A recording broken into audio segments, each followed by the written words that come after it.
चुनाव करवाकर ऐसा संविधान ठोस बनाया जाए जो सुप्रीम कोर्ट में कानून पर खरा भी उतरे। आशुतोष,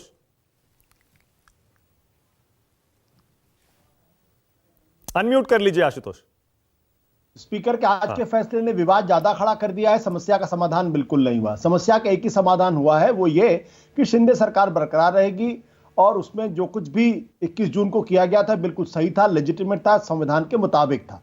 अब मुझे एक बात बिल्कुल समझ में नहीं आई कि अगर 2018 के संविधान को स्पीकर भी नहीं मानते, 2018 के संविधान को अगर इलेक्शन कमीशन भी नहीं मानते, तो 2018 के संविधान के हिसाब से जो पार्टी अभी तक 18 के बाद से जो चल रही थी वो सारे एक्ट इलीगल हो गए। फिर तो अगर वो इलीगल हो गए तो फिर क्या मतलब, फिर उसके हिसाब से अगर उस संविधान को मानेंगे तो जो एकनाथ शिंदे को जो लेजिस्लेचर पार्टी का नेता चुना गया वो भी इलीगल हो जाएगा।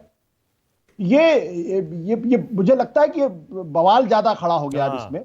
बेसिक सवाल क्या है, देखो जो सुप्रीम कोर्ट ने बहुत ही जिस आधार पे उन्होंने स्पीकर की आलोचना की थी, जिस आधार पे उन्होंने गवर्नर की आलोचना की थी, और यहां तक कहा था कि अगर आपने इस्तीफा नहीं दिया होता तो हो सकता है मैं आपकी सरकार को बहाल कर देता, लेकिन चूंकि आपने इस्तीफा दे दिया है और उसके बाद चूंकि बहुमत का आंकड़ा शिंदे सरकार ने मौजूद कर लिया है, इसलिए हम आपकी सरकार को बहाल नहीं कर सकते। गवर्नर के मसले पर उन्होंने स्पष्ट तौर पर कहा था कि आपको राजनीति के अखाड़े में उतरने की कोई जरूरत नहीं है। स्पीकर से को बहुत स्पष्ट तौर पर यह बात कही गई थी कि भाई असली पार्टी कौन है, आप लेजिस्लेचर पार्टी को असली पार्टी नहीं रिकॉग्नाइज कर सकते हैं आपको ये, और इसलिए और आप जो असली पार्टी है, जो मूल पार्टी है, जो मैं बार बार कह रहा हूं, जो मूल पार्टी है उसका ही हिस्सा होता है लेजिस्लेचर पार्टी या पार्लियामेंट्री पार्टी।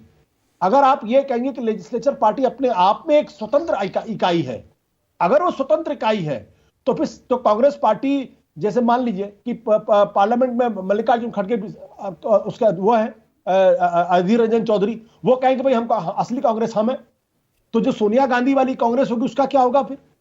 तो असली कांग्रेस तो सोनिया गांधी वाली कांग्रेस है ना, वो नियुक्त कर रही है लोगों को। तो जो उद्धव ठाकरे वाली शिवसेना है उसने नियुक्त किया था एकनाथ शिंदे को।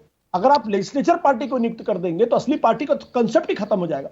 तो मुझे लगता है कि ये बेसिकली पॉलिटिकल मैनेजमेंट अच्छा है, और अब ये मसला फिर सुप्रीम कोर्ट में जाएगा, नए सिरे से इसकी सुनवाई होगी और फिर उसमें एक 1.5 साल लगेगा और उसके बाद तब तक इस सरकार का जो कार्यकाल है वो खत्म हो जाएगा। बिल्कुल बिल्कुल सही कह रहे हैं आशुतोष, बैंग ऑन, ऐसा ही लग रहा है। इतने सारे इश्यूज राहुल नार्वेकर ने फिर से खड़े कर दिए हैं जिनका फैसला मुझे लगता है बिल्कुल सही कह रहे हैं, एक बार सुप्रीम कोर्ट जाएगा। और अभी तो इलेक्शन कमीशन ने जो शिंदे गुट को शिवसेना माना है वो भी फैसला सुप्रीम कोर्ट को भी करना है, वहां भी उसके खिलाफ याचिका पेंडिंग है। आशुतोष क्या कहना चाह रहे हैं? और एक चीज वो ये है कि अगर 2014 में 2018 में अगर संविधान के हिसाब से चुनाव नहीं हुए हैं तो इसकी मॉनिटरिंग की जिम्मेदारी तो इलेक्शन कमीशन की है। इलेक्शन कमीशन ने क्यों नहीं मंगाया उनसे पेपर्स, भाई आपने अपने चुनाव कराए, चुनाव नहीं कराए, उसके आधार पर तो उनकी मान्यता भी रद्द हो सकती है। तो बिल्कुल बहुत सारे इश्यूज हैं, अब देखते हैं। अब देखना यह है